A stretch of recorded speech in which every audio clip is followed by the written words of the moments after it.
spoke in a low, smoky voice, as if it was designed to send men's imaginations running to the bedroom. If Ivy's assistant took her sultry tone to a bar, she could have her pick of eligible dates. But that would involve leaving the lab before 10 o'clock on a Friday night.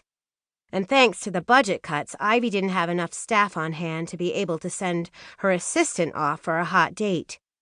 Heck, now she didn't even have any staff aside from Penelope, due to a reallocation of funds that had doubled Peter's budget and eviscerated hers.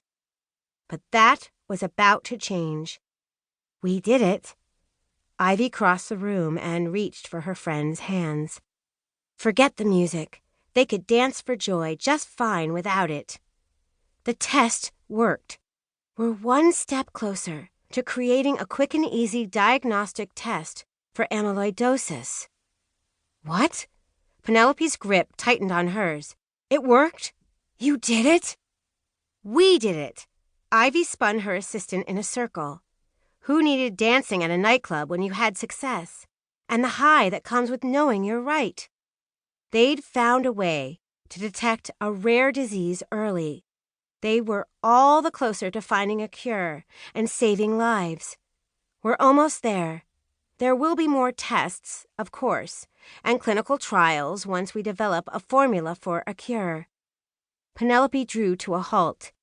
We don't have the budget, she said flatly. I've reviewed the numbers and... Burke will give us more, Ivy insisted. I'll start on the paperwork tonight.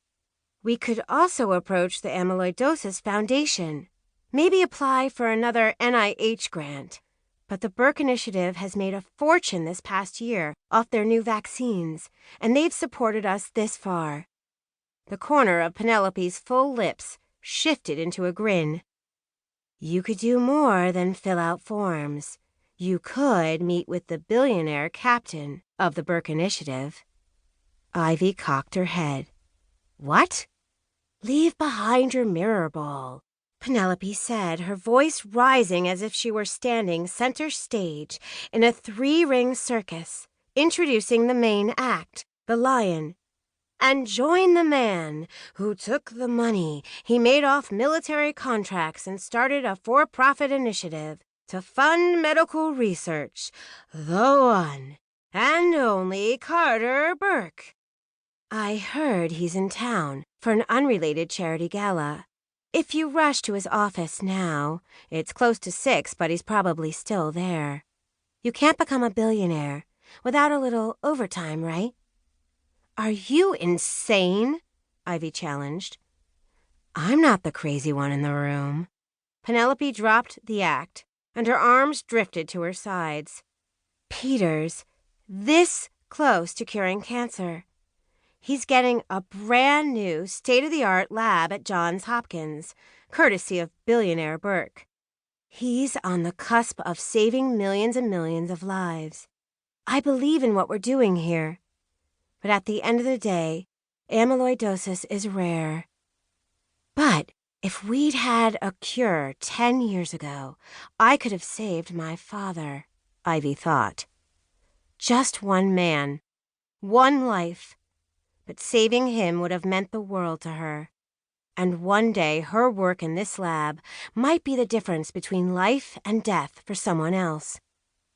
A man who moves from an illustrious military career to being a billionaire businessman to freaking curing the world's most pervasive diseases must have an ego, Penelope continued.